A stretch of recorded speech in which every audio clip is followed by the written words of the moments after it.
موضوع درس کی اثبات الرسالة والعدل بین الناس، سورة الحدید، تفسیر ابن کثیر۔ الحمد للہ رب العالمین والصلاة والسلام على اشرف الانبیاء وسید المرسلین سیدنا محمد وعلى آلہ واصحابہ اجمعین۔ اللهم صل على سيدنا محمد وعلى آل سيدنا محمد كما صليت على إبراهيم وعلى آل إبراهيم في العالمين إنك حميد مجيد۔ أعوذ بالله من الشيطان الرجيم، بسم الله الرحمن الرحيم۔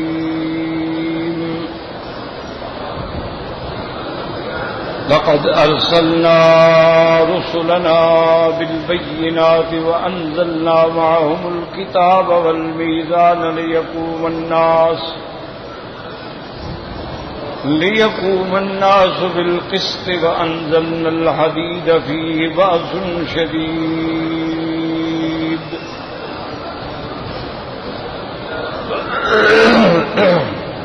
وأنزلنا الحديد فيه بأس شديد ومنافع للناس،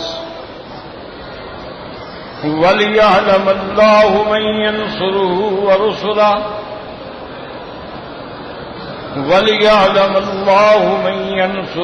ورسله بالغيب، إن الله قوي عزيز۔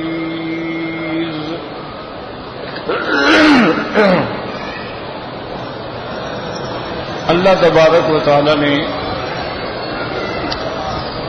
کلام مقدس کی ان آیات مبارکہ میں سب سے پہلے ارسال رسل کا ذکر فرمایا ہے، اور کلام مؤکد ہے لقد ارسلنا۔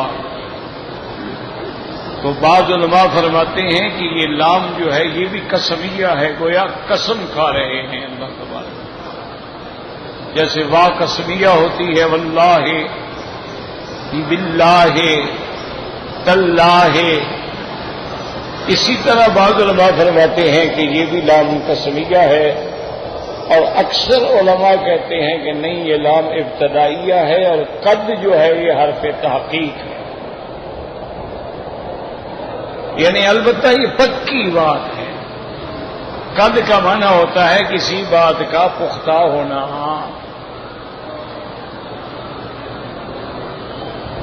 اسی لیے آپ دیکھیں نا کہ جب نماز پڑھتے ہیں آپ، تو جب اقامت ہوتی ہے تو کہا جاتا ہے قد قامت الصلاۃ، قد قامت الصلاۃ، تحقیق نماز کھڑی ہو چکی۔ تو قد حرف تحقیق ہوتا ہے۔ پورے قرآن میں نظر ڈالیں، قد سمع اللہ قول التی تجادلک فی زوجہا وتشتکی الی اللہ۔ تو اس لیے علماء فرماتے ہیں کہ یہاں بھی حرف تحقیق ہے کہ البتہ یہ پختہ بات ہے۔ ارسلنا رسلنا وانزلنا معهم الکتاب والمیزان، ہم نے رسول بھیجے۔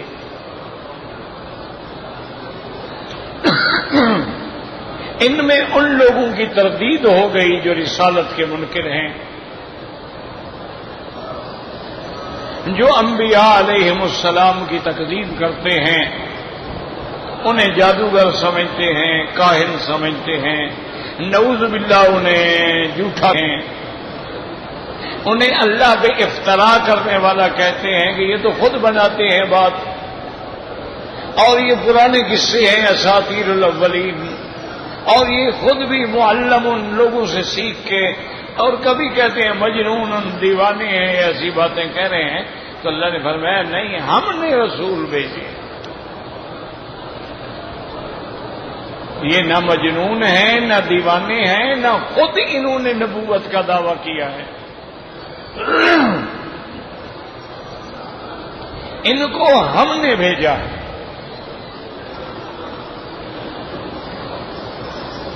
جیسے اللہ تبارک و تعالی نے کہا انا ارسلنا نوحا الی قومہ، ہم نے نوح علیہ السلام کو بھیجا. حضرت یونس علیہ السلام کے بارے میں فرمایا وَأَرْسَلْنَاهُ إِلَىٰ 100,000 أَوْ يَزِيدُونَ، ہم نے یونس علیہ السلام کو ایک قوم کے بعد بھیجا جن کی تعداد 1,00,000 یا اس سے کچھ اوپر تھی.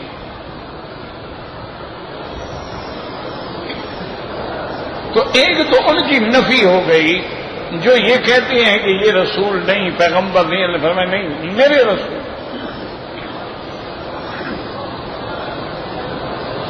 اسی لیے اللہ تبارک و تعالیٰ نے دوسری مقام پہ فرمایا هو الذی ارسل رسولہ، وہ ذات جس نے اپنے رسول کو بھیجا ہدایت دے کر اور دین حق دے کر، لِیُظْہِرَهُ عَلَى الدِّینِ کُلِّہ، تاکہ آپ کو تمام ادیان پہ غالب کر دیں. وَکَفَىٰ بِاللَّهِ شَہِیدًا، اور اللہ کی گواہی کافی ہے. اللہ جب کہہ رہے میں نے بھیجا، بات ختم ہو.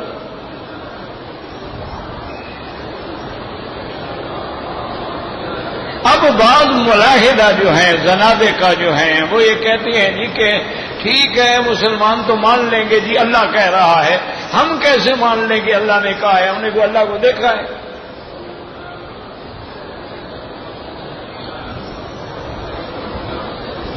تو جو ملاحدہ ہیں، زنادقہ ہیں، منکرین ہیں، وہ قرآن پر ان کا ایمان ہی نہیں ہے، اللہ پر بھی ایمان نہیں ہے، تو ان کو آپ کیسے منا سکتے ہیں؟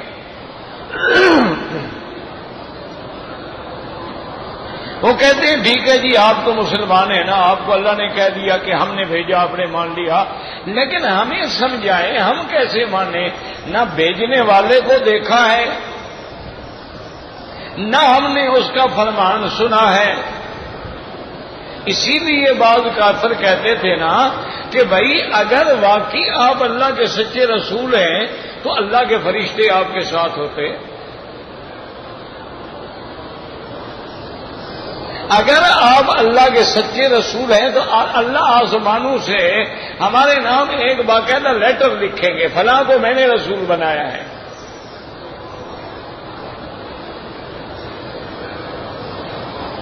تو کہنے کا معنی یہ ہے کہ بھائی جو مومن ہے، جس کے دل میں ایمان ہے، خوف خدا ہے، اس کے لیے تو مشکل نہیں ہے نا. اللہ نے فرمایا میں نے بھیجا، آپ نے کہا آمنا باللہ، ہمارا ایمان ہے.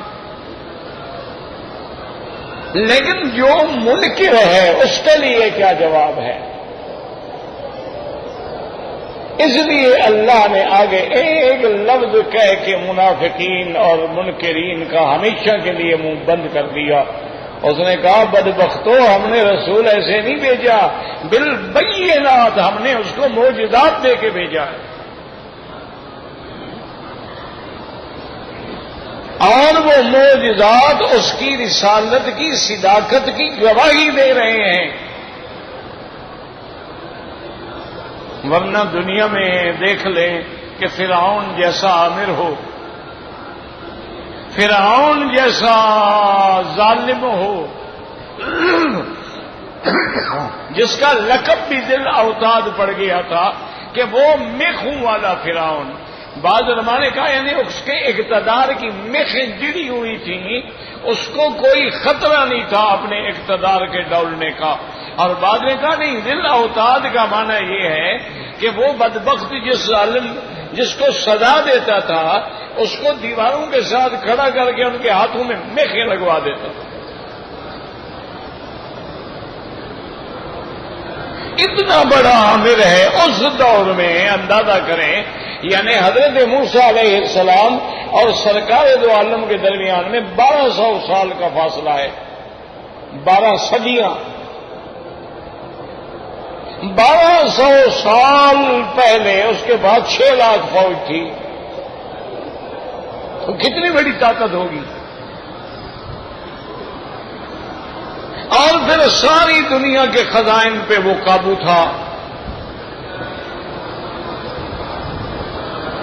اسی لیے وہ بڑے فخر سے کہتا تھا کہ کیا کہہ رہے ہو تم کہ یہ میرا ملک، یہ میرے محل، اور یہ نہریں وہادہ الانہار تجری من تحتی افلا تبصرون، تم نہیں دیکھ رہے ہو؟ تو اس کے مقابلے پہ حضرت موسیٰ اور ہارون علیہ السلام آتے ہیں جن کے پاس نہ طاقت ہے، نہ فوج ہے، نہ لشکر ہے، نہ قوت ہے، اور جو قوم ہے ان کی بنو اسرائیل وہ مبعوث ہیں، وہ مقہور ہیں، وہ مظلوم ہیں، وہ گویا ایک قیدی ہیں فرعون کے. اور دو آدمی آ کے برسر دربار فرعون کو چیلنج کرتے ہیں. اس سے بڑی کوئی حقانیت کی بات ہو سکتی ہے؟ اس سے بڑی کوئی سچائی کی بات ہو سکتی ہے کہ دو آدمی آئیں اور آگے وقت کی طاقت کو للکاریں اور آگے اس کو دعوت دیں؟ اور فرعون بڑے اکڑ سے دیکھتا ہے اور کہتا ہے کہ اچھا موسیٰ علیہ السلام تم وہی نہیں ہو، الم نربک فینا ولیدا، میں نے تمہیں بچپن میں پالا تھا، میں نے تربیت کی، میں نے تمہیں اپنے گھر میں جوان کیا، وَلَبِثْتَ فِينَا مِنْ عُمْرِكَ سِنِينَ، کئی سال تک تم ہمارے ساتھ رہے، وَفَعَلْتَ فَعْلَتَكَ الَّتِي فَعَلْتَ، پھر تمہیں یاد ہے تم کیا کر گئے تھے؟ تم نے ہمارے ایک بندے کو قتل کر دیا تھا، وہ FIR پڑی ہوئی ہے.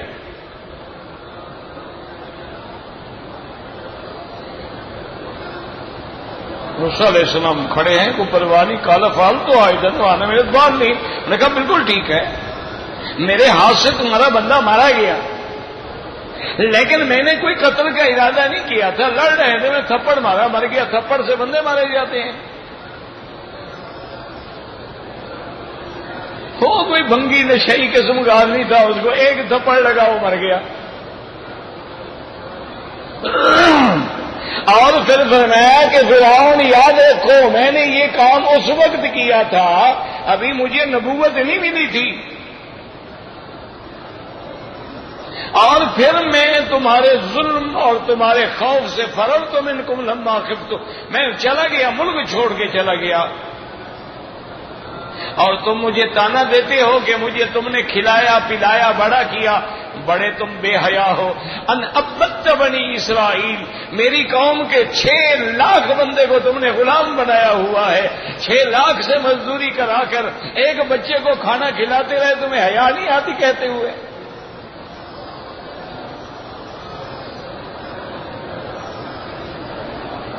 کوئی کہہ سکتا ہے آج کسی بڑے آدمی کو کہہ کے دکھا دو، بادشاہ تو بڑی بات ہوتی ہے، اپنے علاقے کے کسی وڈیرے سے تو بات کر کے دیکھ لو، کسی چودھری صاحب سے تو بات کر کے دیکھ لو، کسی جاگیردار سرمایہ دار جو اب بھی اس دنیا میں یعنی مثال نہیں ملتی ہے کہ اپنے مخالفوں پہ کتے چھڑوا کے ان کو تماشا دیکھتے ہیں، کتے ان کو بھونکتے ہیں.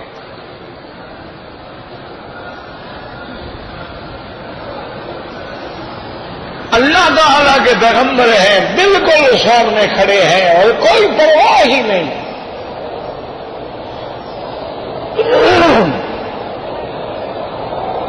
اس کے بعد کہنے لگا اچھا بات سنو موسیٰ علیہ السلام، اگر واقعی تم اللہ کے رسول ہو، تمہیں اللہ نے رسالت دی ہے، نبوت دی ہے اور میرے پاس بھیجا ہے، فاتح بآیت، ان کو اپنی نشانی دکھلاؤ. ایسے کہتے میں مان لوں. اب وہ آ گئی نا بات کہ منکرین کیسے مانیں گے، فرعون کیسے مانیں گے، اس دور کے ابو جہل کیسے مانیں گے؟ تو اللہ نے ساتھ ایک لفظ فرما دیا ہے، بالبینات، ہم اپنے پیغمبر ایسے نہیں بھیجتے، ہم ان کو معجزہ دیتے ہیں. قال فات بآیۃ ان کنت من الصادقین، فرعون نے کہا موسیٰ علیہ السلام کوئی نشانی دکھلاؤ. فألقى عصاه فإذا هي ثعبان مبین. واہ میرا مولا، تو جب ٹھیک کرنے کے پہ آئے تو ایک ڈنڈا ہی کافی ہو جاتا. مالک کی شان ہے نا جی، کوئی میزائل لے کے نہیں آئے موسیٰ علیہ السلام، کوئی جہاز لے کے نہیں آئے، کوئی بارود کے بھرے ہوئے ٹرک لے کے نہیں آئے، لکڑی ہاتھ میں ہے سب۔ اللہ نے فرمایا موسیٰ علیہ السلام ڈالو، موسیٰ علیہ السلام نے لکڑی پھینکی، فَإِذَا هُوَ صُعْبَةٌ، وہ ایک بہت بڑا اژدہا بن گیا۔ فرعون کا مفسرین نے روایات اسرائیلیہ ہیں جن کا اعتبار کوئی نہیں ہوتا، اسرائیلی روایات کا کوئی اعتبار نہیں ہوتا، لیکن اس میں لکھا ہے کہ فرعون بدبخت اتنا گھبرایا اس کے کپڑوں میں پیشاب نکل گیا۔ سامنے اتنا بڑا سانپ آ جائے تو آپ کا کیا حال ہوگا؟ فرعون کا تو چھوڑے۔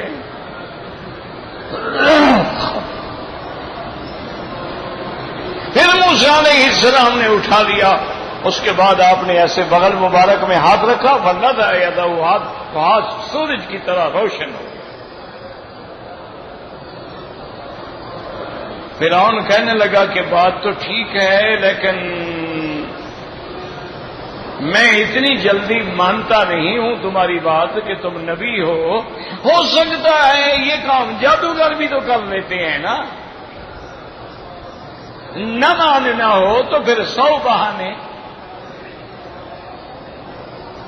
ایک دن ابھی جہل نے رحمت دو جہاں سے کہا کہ یا محمد صلی اللہ علیہ وسلم اخبرنی، اگر بتا دو کہ میرے ہاتھ میں کیا ہے نا تو میں کلمہ پڑھ لوں گا۔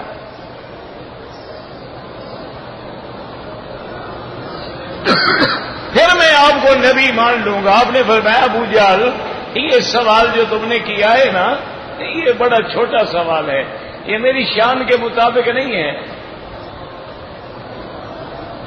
یہ تو معمولی سی بات ہے، بتا دو۔ کبھی لڑکے بھی بتا دیتے ہیں، کبھی سچ ہو جاتا ہے، کبھی جھوٹ ہو جاتا ہے، یہ کوئی سوال نہیں ہے۔ تم نیت کرتے ہو ایمان لے آؤ گے تو میں نہیں بتاتا، جو تیرے ہاتھ میں ہے اگر وہ بتا دیں کہ میں کون ہوں، بات تب ہے نا۔ اس نے کہا کہ آپ نے فرمایا کہ اچھا کھولو، آدھے کنکریاں ہیں، اور کنکریوں نے کہا اشہد اللہ الہ الا اللہ واشہد ان محمد رسول اللہ۔ آپ نے فرمایا ابو جہل اسلم، اب تو اسلام لے آؤ۔ کہنے لگا محمد مصطفیٰ واللہ مجھے پتہ نہیں تھا کہ آپ کا جادو پتھروں پہ بھی چلتا ہے۔ دیکھو نا جی، نہ ماننا ہو تو پھر 1000 بہانے ہیں نا۔ اب بھی لوگ جتنی دین کی باتیں کہو کسی کو نہیں ماننا ہے تو لاکھ بہانے۔ پردہ کرو وہ کہتے ہیں جناب ترقی رک جائے گی، داڑھی رکھاؤ کہتے ہیں جی لوگ ہنسیں گے، ہم کارٹون بن جائیں گے۔ بھئی یہودی تو نہیں ڈرتے داڑھی رکھنے سے، سکھ تو نہیں ڈرتا داڑھی رکھنے سے، ان کے تو کسی ترقی میں بھی کوئی رکاوٹ نہیں ہے۔ مسلمان کو آخر کیا بلا ہو گئی ہے کہ داڑھی رکھنے سے وہ دقیانوسی ہو جاتا ہے؟ وہ گرو نانک کی بات پہ قائم ہیں اور ہم محمد مصطفیٰ کے مخالف ہیں صلی اللہ علیہ وسلم۔ انہوں نے کہا کہ جناب یہ ہے کہ ہو سکتا ہے جادو ہو۔ اچھا ایسا کرتے ہیں، وزیروں سے پوچھا کہ ہاں جی کیا تمہاری رائے ہے؟ انہوں نے کہا کہ ایسا کرو تم اپنے ملک کے جادوگر بلا کے مقابلہ کروا لو۔ اسی لیے حجاج ابن یوسف کے زمانے میں حضرت حسن جب بات ہوئی ان کی تو آپ نے بڑی سختی سے حجاج کو ڈانٹ دیا، تو حجاج نے اپنے ساتھیوں سے پوچھا کہ اس کے لیے کیا حکم ہے؟ میرے سامنے اس نے ایسی بات کی ہے۔ انہوں نے کہا جی ان کو قتل کر دیا جائے، آپ کے سامنے زبان کھولتے ہیں۔ تو آپ مسکرا دیے۔ تو حجاج حیران ہو گیا، کہنے لگا موت کا سن کے ہنس رہے ہو؟ انہوں نے کہا نہیں میں موت کا سن کے نہیں ہنس رہا، میں تیرے وزیروں پہ ہنس رہا ہوں۔ تو اس سے تو فرعون کے وزیر بھی بہتر تھے۔ انہوں نے کہا میں تمہارے وزیروں پہ ہنس رہا ہوں، تمہارے وزیروں سے فرعون کے وزیر بھی اچھے تھے۔ اس نے جب پوچھا تھا وزیروں سے کہ موسیٰ اور ہارون کے زمانے میں کیا کریں، انہوں نے نہیں کہا کہ قتل، انہوں نے کہا ارجع واخاہ، ان کو مہلت دو۔ وقت دو، اپنے جادوگروں کو مقابلہ کراؤ. یہ نہیں کہا کہ 2 آدمیاں مار دو. تمہارے وزیر تو کہتے ہیں نا مار دو، تو تمہارے وزیروں سے فرعون کے وزیر اچھے تھے. اس نے کہا اور زیادہ شرمندہ. انہوں نے کہا بس یہ آپ کو بری کیا، آپ جائیں بس. انہوں نے کہا جتنا زیادہ دے دیں گے اور میری زیادہ خجالت ہوگی. تو بہرحال کہنے کا مقصد یہ ہے مقابلہ ہوا، جادوگر آئے، انجام کیا ہوا؟ اللہ کا نبی سچا ہو گیا. فوقع الحق وبطل ما كانوا يعملون فغلبوا هنالك. حق واضح ہو گیا اور جو جھوٹ تھا واضح ہو گیا، اور اللہ نے ان کے دل میں ایسا توحید کا رعب ڈالا. ان کی السحرۃ ساجدین، ایسے معلوم ہوتا ہے جیسے ان کو پکڑ کے کسی نے سجدے میں گرا دیا ہو.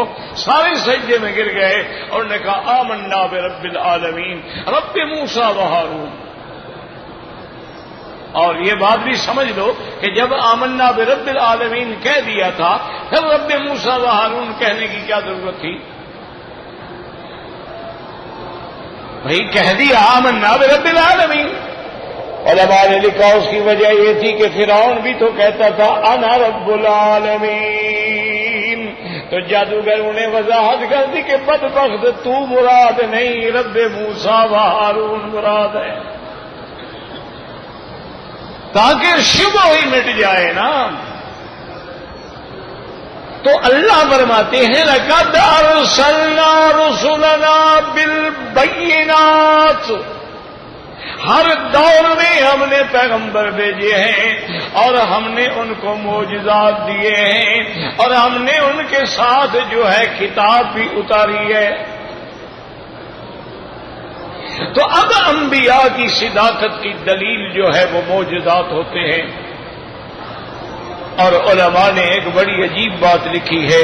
انہوں نے لکھا کہ ہر پیغمبر کے صداقت کے دلیل معجزات ہوتے ہیں، لیکن میرے محمد مصطفیٰ کی صداقت کی دلیل جو تھی وہ محمد مدنی کا خود چہرہ دلیل ہے صداقت.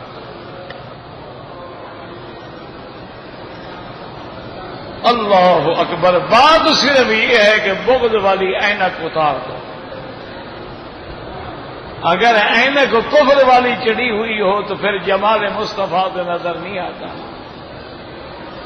ورنہ حضور کا چہرہ مبارک دیکھنے کے بعد بھی ایک آدمی نے کلمہ پڑھا. مشرکین مکہ نے پوچھا کہ تم نے کوئی بات ہی نہیں کی، سوال ہی نہیں کیا، بس کھڑے رہے دیکھتے رہے اور کہا کہ یہ کلمہ پڑھا دو. انہوں نے کہا واللہ لیس ھذا الوجہ وجہ کذاب.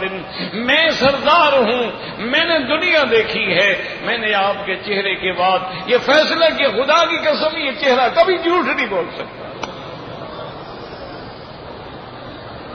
صلی اللہ علیہ وسلم صلی اللہ علیہ وسلم. اللہ کے کروڑوں صلاۃ و سلام ہوں حضور پاک پہ. دعا کرو اللہ ہمیں، اب زندگی میں تو ہم دیکھ نہیں سکتے ہیں، دعا کریں اللہ خواب میں ہی دکھلا دے. وما ذلک علی اللہ بعزیز. اور اللہ کے آگے کوئی مشکل نہیں ہے.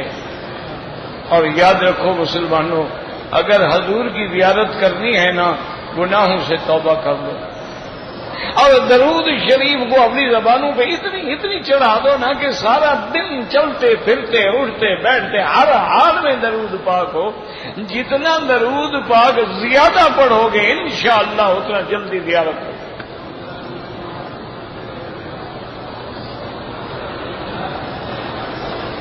یہ تو بلا وجہ بیچارے ہمارے حاجی ہیں، نہ سمجھتے ہیں نہ مانتے ہیں، دعائیں لے کے بیچارے پڑھ رہے ہوتے ہیں اللہم اللہم، کوئی پتہ نہیں کیا کہہ رہا ہوں.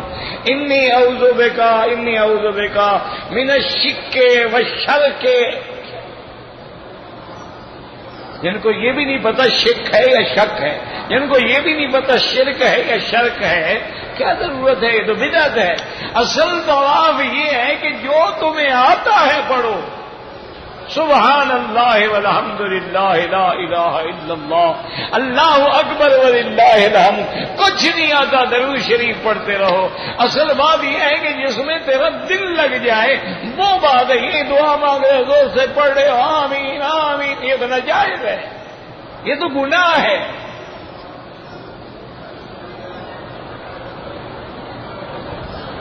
انہ لا یحب المعتدین، یہ تو اعتداء ہے کہ آدمی چیخ رہا ہے اور باقی سب کی عبادت کو برباد کر رہا ہے۔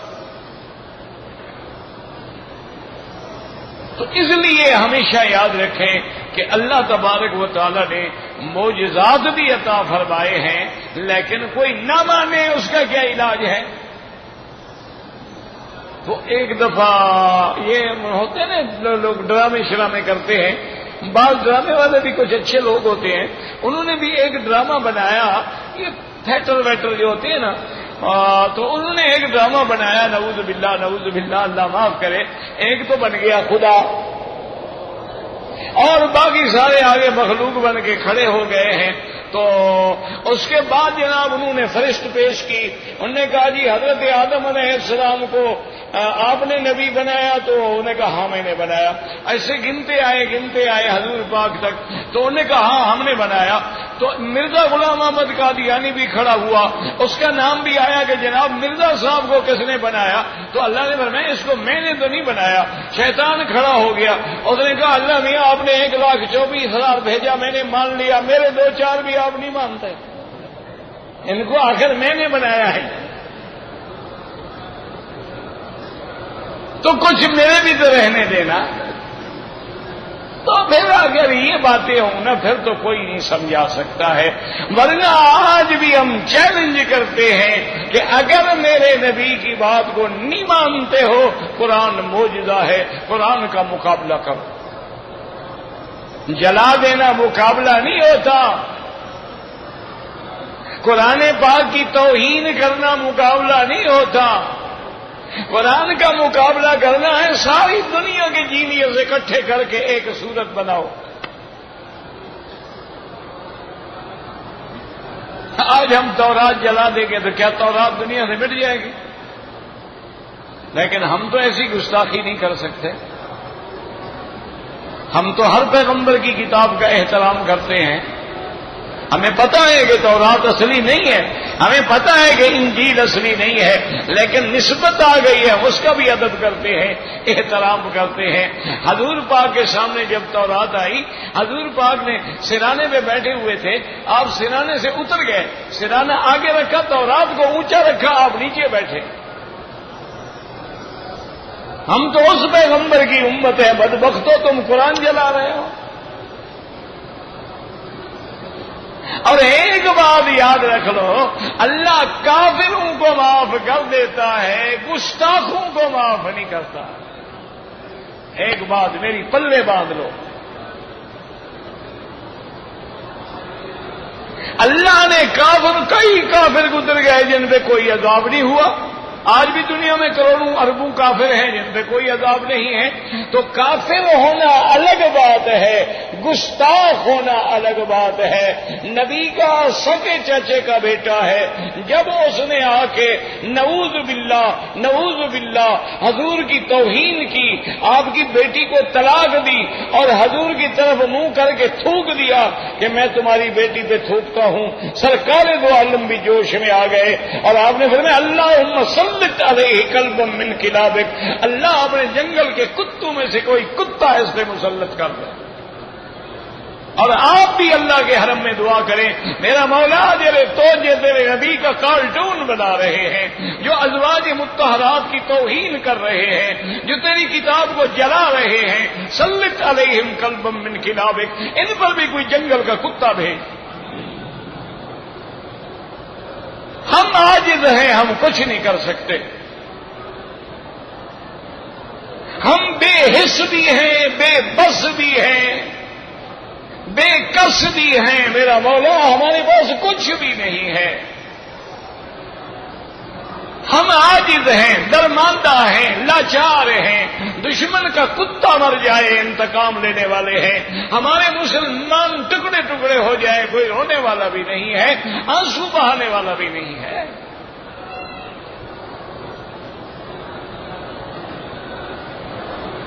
آخری حل کیا ہوتا ہے؟ ہم پھر تجھے تیرا وہ جلال یاد دلاتے ہیں کہ تو نے تو کبھی نبی کے گستاخوں کو معاف نہیں کیا، میرے محبوب کے گستاخوں کو یاد رکھیں کہ جب یہ آپ کی زبان سے دعا نکلی تو ابھی لہب یقین ہو گیا عتبہ عتیبہ شیبہ کو کہ کچھ ہوگا. سفر میں گئے, مچان لگا کے اس کو اوپر سلاتے تھے تاکہ کوئی جنگل کا جانور نقصان نہ پہنچائے. تو ایک راوی روایت کرتا ہے, وہ کہتا ہے میں دیکھ رہا تھا, میری نیند کھل گئی, میں نے دیکھا کہ جنگل کا ایک شیر ہے, ہر مردے ہر بندے کے پاس آگے سونگ رہا ہے.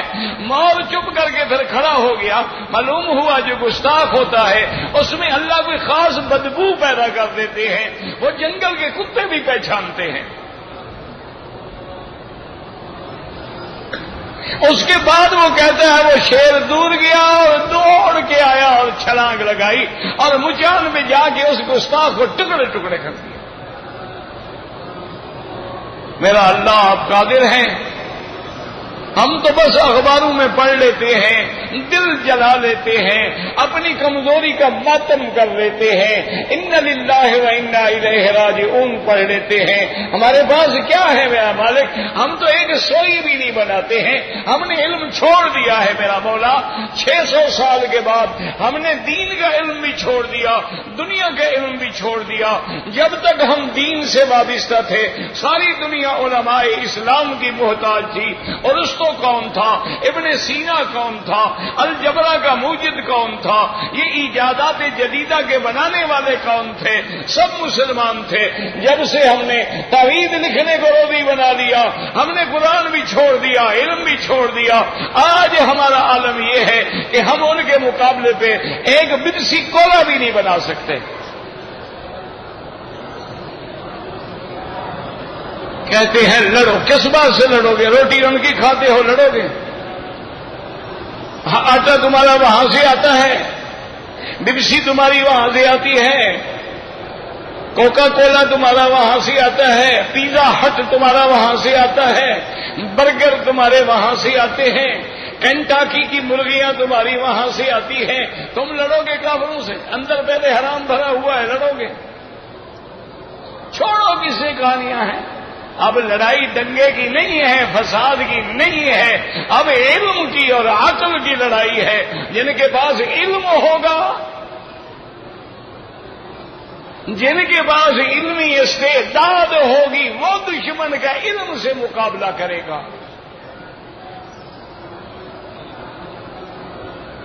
تو اس لیے اللہ نے فرمایا لقد ارسلنا رسلنا بالبینات, اور آگے فرمایا وانزلنا معهم الکتاب. اس میں بھی اللہ نے مسئلہ حل کر دیا. کتاب رسول کو دیتے ہیں, ہر نبی کو نہیں دیتے. یاد رکھو, ایک رسول ہوتا ہے اور ایک نبی ہوتا ہے. اللہ نے نبی تو لاکھوں بھیجے ہیں, رسول صرف 313 آئے ہیں, اور ان میں 5 اولو العزم من الرسل ہیں. اور تمام انبیاء, تمام رسولوں کے سردار سید الرسل سیدنا محمد مصطفیٰ ہیں. رسول کا معنی ہی یہ ہوتا ہے جو صاحب کتاب ہے, صاحب شریعت ہوتا ہے. اور نبی ضروری نہیں ہے اس کے پاس کتاب نہیں ہوتی. جیسے ہارون علیہ السلام نبی ہیں, موسیٰ علیہ السلام رسول ہیں, تو ہارون علیہ السلام ساری زندگی تورات میں چلتے رہے. تو یہاں بھی اللہ نے بتلا دیا وَأَنزَلْنَا مَعَهُمُ الْكِتَابَ, ہم نے ان کے ساتھ اتاری کتاب. یاد رکھو, یعنی ہر پیغمبر پیچھے صیغہ جمع کا لقد ارسلنا رسلنا, ہم نے رسول بھیجے. جب رسول بھیجے تو ہر رسول پہ اللہ نے اس کے زمانے میں اللہ نے کتاب اتاری.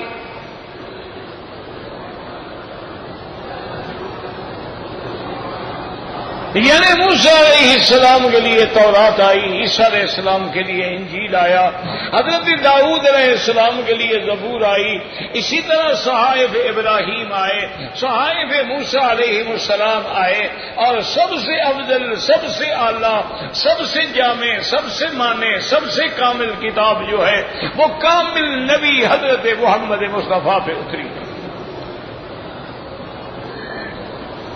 اور یہاں یہ بھی یاد رکھیں کہ قرآن کا ایک اسلوب انداز ہے. اب یہاں بظاہر تو یہ ہوتا ہے نا کہ جب ہم نے رسول بھیجی انزلنا معہم، ان کے ساتھ ہم نے کتاب بھی اتاری، یعنی رسول بھی آیا اور کتاب بھی ساتھ اتری. حالانکہ یہ بات نہیں ہے. حضور پاک جو پیدا ہوئے 40 سال تک تو وحی نہیں آئی. 40 سال کے بعد آپ پہ وحی نازل ہوئی. تو یہاں یہ کہنا کہ انزلنا معہم الکتاب، ہم نے ان کے ساتھ کتاب اتاری، پھر اس کا کیا مطلب ہوگا؟ تو یاد رکھیں ایسے ہے جیسے ہم دعا مانگتے ہیں نا، وَتَوَفَّنَا مَعَ الْأَبْرَارِ، اللہ ہمیں نیک لوگوں کے ساتھ وفات عطا فرما. تو اب یہ معنی تھوڑا ہے کہ جہاں نیک مرے ہم مر جائیں گے ساتھ. وَتَوَفَّنَا مَعَ الْأَبْرَارِ معنی یہ ہے کہ جب ہماری موت آئے وہ اپنے وقت میں آئے گی، جہاں آپ نے لکھا ہے وہی آئے گی، لیکن موت کے بعد ہمارا رشتہ تعلق جو ہے وہ ابرار کے ساتھ ہو جائے تو گویا ہم ان کے ساتھ ہی آئے نا.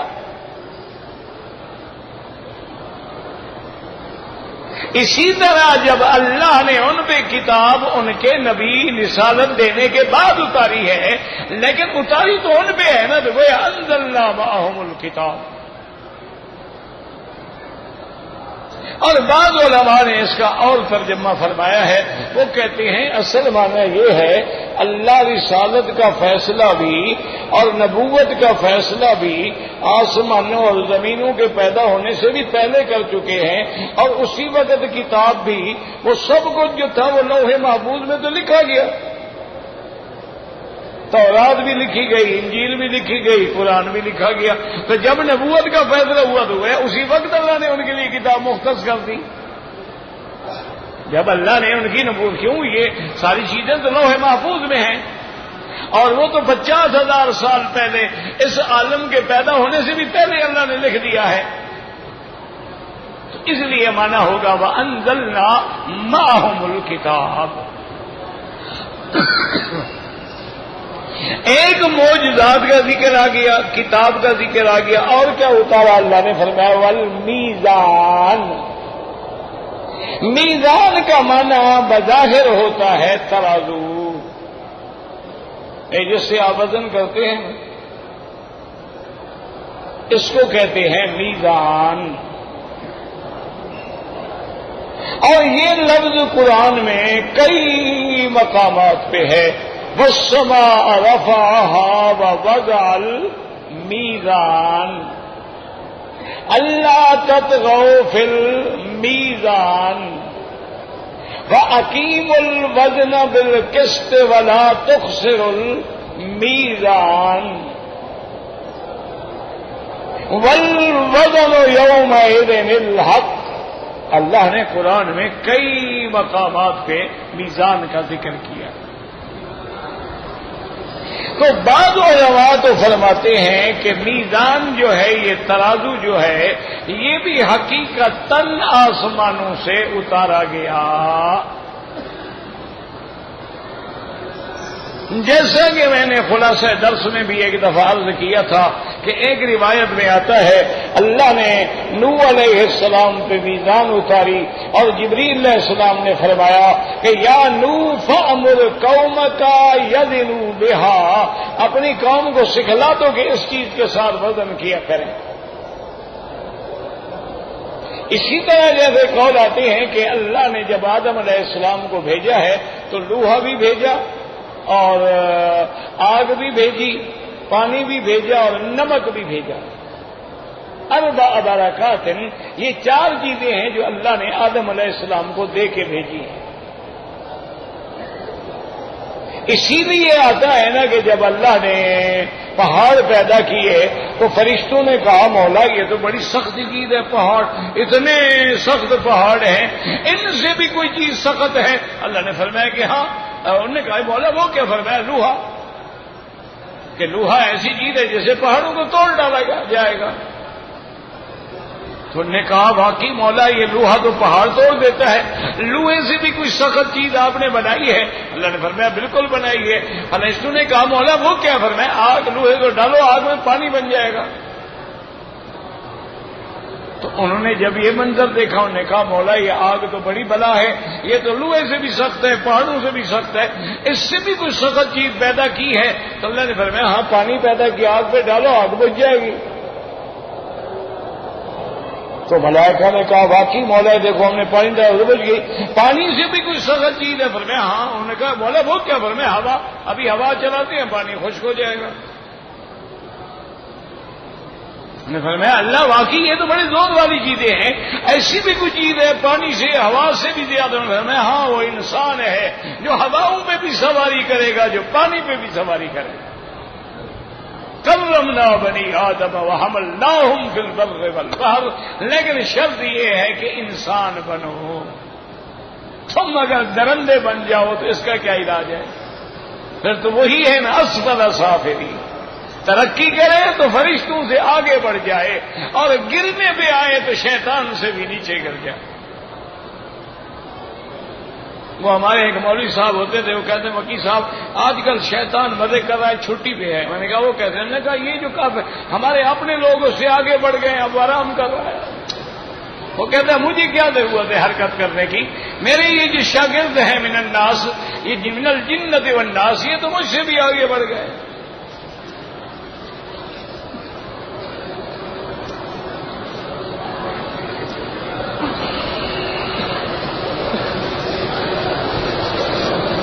کہتے ہیں جی کہ قرآن شریف میں آیت ہے جس کا ترجمہ یہ ہے کہ الطیبات للطیبین والطیبون للطیبات، کہ نیک بیویاں نیک مردوں کے لیے، نیک مرد نیک بیویوں کے لیے، بری بیویاں برے مردوں کے لیے، اور برے مرد بری بیویوں عورتوں کے لیے۔ لیکن آج کل ایسا بھی ہوتا ہے کہ مرد اچھا ہے بیوی خراب ہے۔ معنی یہ ہے کہ یہ الاغلب والاکثر، اکثر یہ ہوگا کہ اچھے اچھوں کے لیے ہوتے ہیں، لیکن کبھی برا بھی پڑ جاتا ہے، یہ تو ہوتا ہے۔ اکثر یہ ہوگا، وجہ کیا ہے کہ پاک پاک کو ڈھونڈے گا، پلید پلید کو ڈھونڈے گا۔ اکثر تو یہی ہوگا کہ زانی زانیہ سے شادی کرے گا، زانیہ زانی سے شادی کرے گی، لیکن کبھی کبھی امتحان بھی ہو جاتا ہے کہ زانی لوگوں کے گھر میں پاک باز عورتیں آ جاتی ہیں۔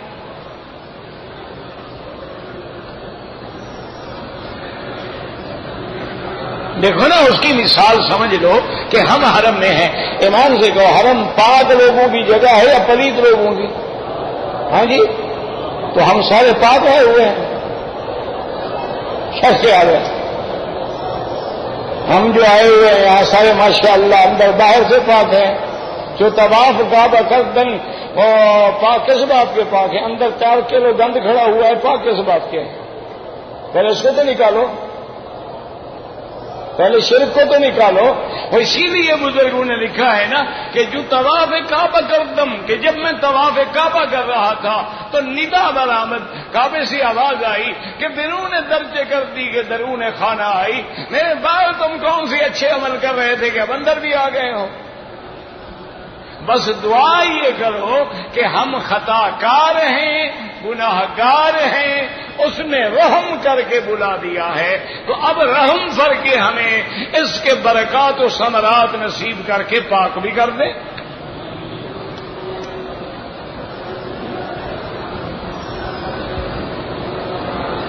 میرا نام ہے عبدل، میں پریشان ہوں، اللہ آپ کی پریشانی دور کرے۔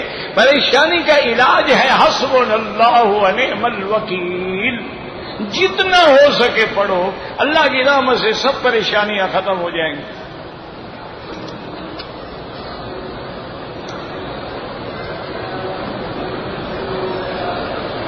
چار رکعت والی سنت پڑھنے کے لیے 2 رکعت پہ آدھا تشہد پڑھیں گے، آخری تشہد پورا پڑھیں گے۔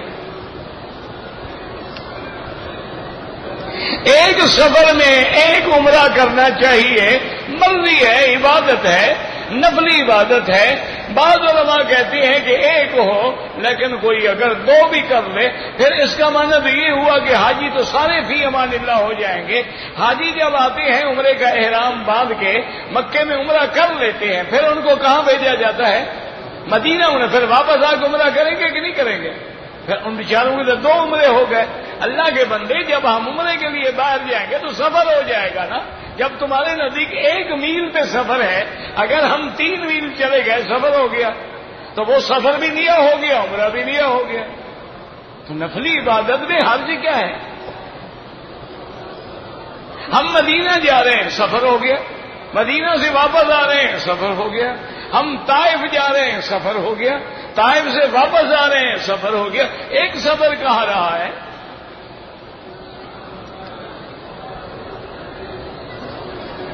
زندہ لوگوں کے لیے دعا کریں، اللہ ان کو نصیب کرے۔ طواف میں جیسے جیسے جگہ ملے، بس یہ ہے کہ سینہ نہ پھرے، پشت نہ پھرے، نظر نیچے رہے۔ کہتے تھے کہ ہم 5 دن کے لیے آئے ہیں، عمرہ زیادہ کریں یا طواف زیادہ کریں۔ میری بیوی نے احرام کی حالت میں خوشبو والے صابن سے ہاتھ دھو لیے، 2-4 ریال خیرات کر دیں۔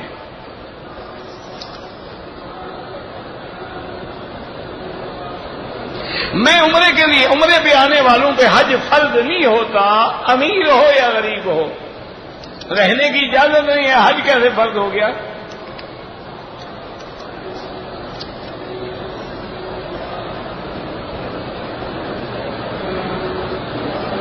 کہتے ہیں جی کہ خانہ کعبہ کو آپ نے کہا چومنا جائز نہیں ہے، تو چومنے میں کوئی شرک کا شائبہ بھی نہیں ہے۔ یہ بات آپ کو سمجھ آئی ہے یا محمد مصطفیٰ کو سمجھ آئی ہے؟ میں تمہاری عقل پہ عمل کروں یا فرقان رسول پاک نے فرمایا کہ صرف حجر اسود پہ بوسا؟ تو اگر باقی جگہ بھی چومنا جائز ہو تو آپ چوم لیتے۔ عقل نہ لڑایا کرو نا، دین عقل کا نام نہیں کہ اگر چوم لیا تو مگر کیا ہوگا۔ یہ اگر مگر بھی کوئی دین ہوتا ہے؟ اگر ہم آج رات عشاء کی نماز 4 رکعت کے بجائے 6 رکعت پڑھ لیں تو مگر کیا ہوگا؟ کافر ہو جائیں گے سیدھے۔ اگر ہم طواف یوں کرنے کے بجائے مگر یوں کر لیں تو پھر مگر کیا ہوگا؟ اللہ کے قرآن کا انکار اور عمل رسول کا انکار اور جہنم کا حقدار ہوگا۔ اگر ہم صفا کے بجائے مروہ سے دوڑیں تو مگر کیا ہوگا؟ نہ صفا قبول ہوگی اور دم بھی واجب ہوگا۔ اگر مگر بھی کوئی دین ہے؟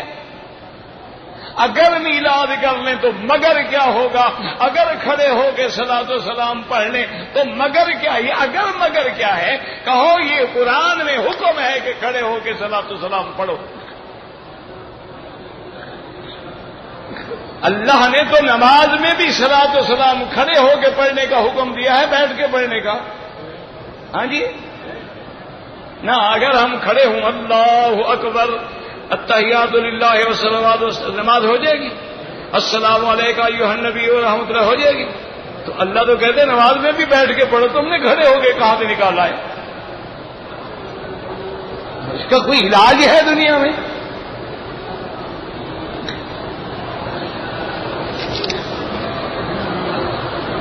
ایک طواف کر کے ساری اللہ کی مخلوق کو بھیج دوں، ماشاءاللہ، پھر ایک حج کر کے سب کی چھٹی کرواؤ۔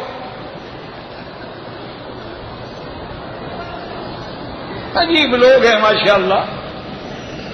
چلو اڑ گیا تو اڑ گیا۔ کہتے جی کہ شادی نہیں ہو رہی ہے تو اس کے لیے سب سے بڑی بات یہ ہے میرا بھائی، پیسے اکٹھے کرو۔ وظیفے شریفے کی کوئی ضرورت نہیں ہے۔ وظیفے سے شادی ہوتی میری نہ ہوتی، میں روز پڑھتا ہوں وظیفے۔ پیسہ اکٹھا کرو، جب مال ہوگا نا جناب شادیاں دروازے پہ آ جائیں گی۔ مال بناؤ، مال، کوئی وظیفہ شریفہ کام نہیں آتا۔ ایمان کو بھیجنے کے لیے پتہ نہیں کیا لکھا ہے، سمجھ نہیں آتا۔ تبلیغ کی محنت جو ہے وہ ماں باپ سے زیادہ ہے. یہ جو 2 سال کے لیے ورک پرمٹ پہ آئے ہوئے ہیں یہ زیادہ ہے یا ماں باپ کی خدمت زیادہ ہے؟ تمہیں کیڑا صرف دین کے کام میں لگتا ہے. ماں باپ کی بھی خدمت کرو.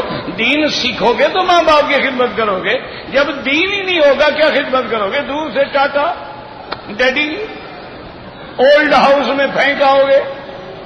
دین سیکھو گے تو خدمت کرو گے نا کہ رب ارحمہما کما ربیانی صغیرا ربنا اغفر لی ولوالدی وللمؤمنین یوم یقوم الحساب. یہ تو تبلیغ سکھائے گی نا. حلق کے بعد نماز کا ٹائم آ گیا. پہلے غسل کریں یا نماز پڑھو؟ کیوں کو پلیت تھوڑے ہو. حلق کرانے سے آدمی پلیت ہو جاتا ہے.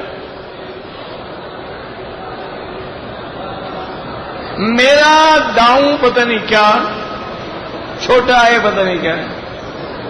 میری بہن بڑی ہو گئی ہے. میرا بھائی جب عمر زیادہ ہو جائے تو رشتے مشکل ہو جاتے ہیں. بچپن میں ہم نہیں کرتے، ٹالتے رہتے ہیں، سوچتے رہتے ہیں، آئیڈیل تلاش کرتے رہتے ہیں. جب عمریں بڑھ جاتی ہیں پھر رونے کے لیے آ جاتے ہیں. اب بھی کوئی مسئلہ نہیں. اب بھی یہ ہے کہ تم جس علاقے میں رہتے ہو نا وہاں کے کسی دینی مدرسے میں چلے جاؤ. وہاں کے عالم سے جا کے کہو کہ میری بہن ہے، یہ عمر ہے، مہربانی کر کے کوئی دین والے طالب جو ہے وہ ڈھونڈ دو اور ہم اللہ واسطے رشتہ کر دیں گے. دیکھو ہوتا ہی نہیں ہوتا.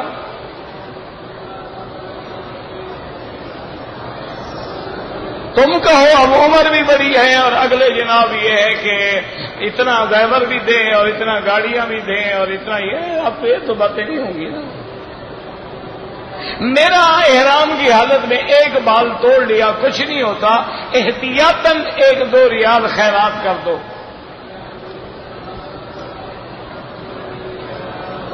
آپ میرے لیے دعا کرتے ہیں، آپ کو اللہ جزائے خیر دے.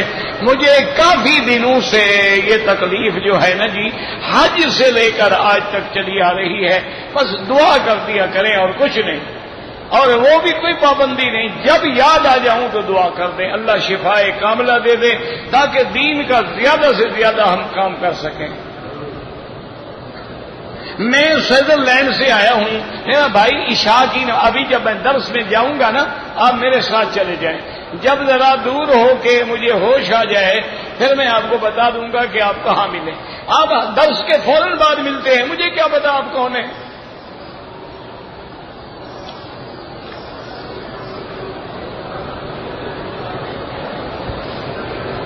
میں آیا تھا ریاض سے لیکن اس وقت احرام کے ساتھ آنا مجبوری تھی، پابندی تھی. پھر میں بغیر احرام کے آ گیا اور حج کر لیا. حج تو میرا ٹھیک ہو گیا. اب عمرہ قضا کرو اور ایک دم بھی دے دو. نماز جنازہ ہو یا کوئی نماز ہو آگے نہ گزریں.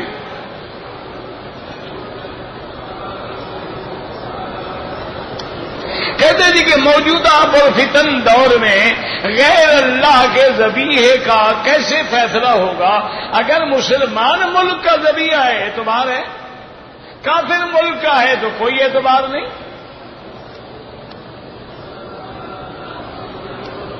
بہرحال طواف زیادہ کریں، عمرہ کریں، جو اللہ توفیق دے. میرا بھائی نماز کی نیت کرنا جو ہے زبان سے وہ ثابت نہیں ہے نہ قرآن میں نہ حدیث میں. مقام النیت القلب، نیت دل میں ہوتی ہے. اب ہم کس نماز کے لیے بیٹھے؟ عشاء کے لیے یہی نیت ہے. باقی زبان سے استحضار ہوتا ہے کہ ہمیں بات یاد آ جائے بس، ورنہ نیت کا مقام جو ہے وہ دل ہوتا ہے، زبان نہیں ہوتی. کہتے ہیں جی کہ بیماری میں ایک آدمی کو موت آ گئی. موت سے 10 دن پہلے وہ بے ہوش ہو کے کومے میں چلے گئے. کلمہ نہیں پڑھ، آپ کو پتہ ہے نہیں پڑھا. مومن کے دل میں کلمہ ہے انشاءاللہ انہوں نے پہلے پڑھا ہوگا. آپ اچھا گمان رکھیں. کئی حادثے ہوتے ہیں موقع ہی نہیں ملتا، لیکن مومن مومن ہے.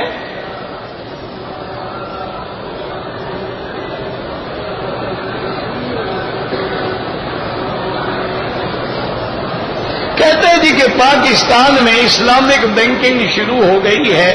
میرا بھائی اگر شروع ہے نا ان کی مدد کرو، اعتراض نہ کرو۔ اگر ہم نے اعتراض کر کے ان کو ناکام کر دیا پھر وہ یہودی بینکنگ رہے گی۔ ان میں غلطی ہے، ان کو مشورہ دو کہ بھئی یہ جو آپ کا عمل ہے یہ شریعت کے خلاف ہے اور اس کا یہ حل ہے۔ ان کو جا کے مشورے دو، ان کو کامیاب بنانے کی کوشش کرو، علماء کو بٹھاؤ کہ بھی کیا کیا غلطی ہے اور ان غلطیوں کو یہ کیسے حل کریں۔ حل موجود ہے۔ اب دیکھو نا جی، مثال کے طور پہ آپ بینک سے لیتے ہیں 1 لاکھ یا 10 لاکھ قرضہ لیتے ہیں کہ میں نے گاڑی خریدنی ہے، بینک نے آپ کو 10 لاکھ دے دیا، آپ نے گاڑی خریدی، اس پہ آپ نے سود دیا، یہ حرام ہے۔ اچھا، اگر اس کو تھوڑا سا اسلامی انداز میں کر لو کہ بینک وہ گاڑی پہلے اپنے نام پہ خرید لے، خریدنے کے بعد وہ اپنے قبضے میں کھڑی کرے، اس کے کاغذات سب اس کے پاس ہوں، اب وہ آپ کو بیچتا ہے کہ اب میں آپ کو، اب اس نے خریدی 10 لاکھ میں، اور نے کہا میں آپ کو بیچتا ہوں 12 لاکھ میں، لیکن پیسے آپ قسطوں میں دے دینا، تو حلال ہو گئی، کیونکہ اس نے چیز قبضے میں لے کے بیچی ہے۔ پیسے لے کے اگر لیا ہے وہ حرام ہو گئی، تو حل تو موجود ہے نا۔ اب پہلے شریعت میں یہ حکم تھا کہ اگر یہ چیز میرے قبضے میں نہیں ہے تو میں اس کو نہیں بیچ سکتا۔ مثلا میں کہوں کہ جی ہوا میں جو پرندے اڑ رہے ہیں میں نے آپ کو 1 لاکھ روپے میں بیچ دیے، تو یہ حرام ہے کیونکہ میرے قبضے میں نہیں ہے۔ اچھا، اب جہاز روانہ ہوتا ہے ایک ملک سے اور ہم یہاں سودا کر دیتے ہیں، مال ہم نے دیکھا ہی نہیں، قبضہ تو قبضہ ہوا، ہمارے ہاتھ میں بھی نہیں ہوتا۔ اب علماء نے اس کا فتویٰ دیا کہ جب اس مال کی LC کھلی ہوئی ہے اور وہاں سے بینک کی معرفت کاغذات ہمیں مل گئے ہیں، تمام ڈاکومنٹ لینے کے بعد اب ہمارا حق ہے کہ وہ چیز ہماری ہے، تو گویا ڈاکومنٹ کا قبضے میں آنا یہ سمجھا جائے گا کہ مال ہمارے قبضے میں ہے، لہذا اس کا بیچنا جائز ہے۔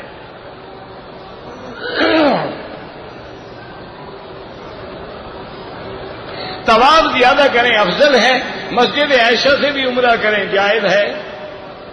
اگر کعبۃ اللہ کی طرف پاؤں کر کے سوتے ہیں، ان کی نیت میں اہانت نہیں ہے تو کوئی حرج نہیں، کیوں؟ ان کا مقصد بھی یہ ہوتا ہے کہ جب ہم یوں سوئیں گے، جب اٹھیں گے تو رخ کدھر ہوگا؟ کعبے کی طرف۔ اچھا، تم سر کعبے کی طرف کرو، جب اٹھو گے پشت ہوگی یا سر ہوگا؟ وہ تو کہتے ہیں ہم ادب سے سوتے ہیں تاکہ ہمارا رخ جو ہے کعبے کی طرف رہے۔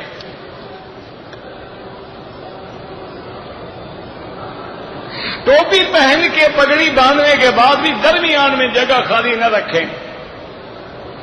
میں قرآن حدیث جو پڑھتا ہوں 2-4 دن کے بعد بھول جاتا ہوں، میرا بھائی اس کا علاج یہ ہے کہ ہر نماز کے بعد یا قوی یا متین، یا قوی یا متین سر پہ ہاتھ رکھ کے 11 دفعہ پڑھ کے اللہ سے دعا مانگیں۔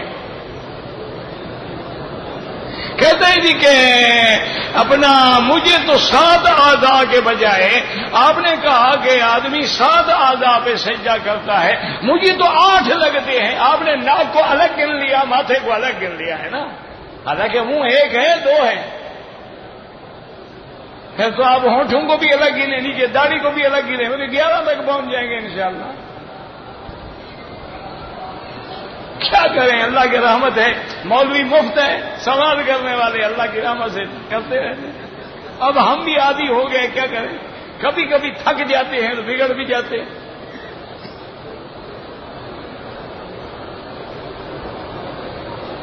کہتے ہیں جی کہ ہم نے بوڑھی میری پھوپھی ہے، طواف کرایا، عمرہ کرایا، ویل چیئر، بالکل ٹھیک ہے۔ مدینہ منورہ میں گئے، مدینہ منورہ پہ واپسی پہ میں نے احرام باندھ لیا، پھوپھی نہیں باندھ سکی، وہ معذور ہے، بیمار ہے، کوئی بات نہیں۔ کہتے ہیں جی کہ طواف میں مرد اور عورتیں اکٹھی ہوتی ہیں تو آپ کوئی تجویز بنا کے بھیجیں نا کہ ان کو علیحدہ کیسے کریں، وہ آپ کی تجویز میں آگے بھیج دوں گا، آپ ذرا سوچ کے بیٹھے غور کریں کہ حل کیا ہے۔ جتنے دفعہ عمرہ کرو گے بال نہ بھی ہوں تو اس طرح پھروانا ہوگا۔